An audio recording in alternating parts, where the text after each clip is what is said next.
टूट के पाना गिरे देखो भुइया मजी। तारा होगे सुनना ये पना के बिना ना। तारा होगे सुनाना ये पाना के बिना ना।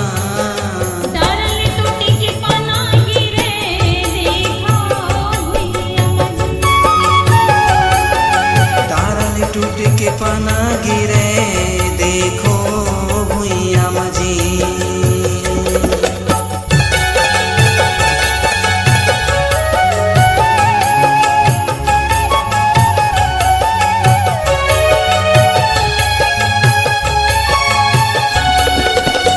नहीं है कोनो उमर यहाँ माटी में मिल जाही जी।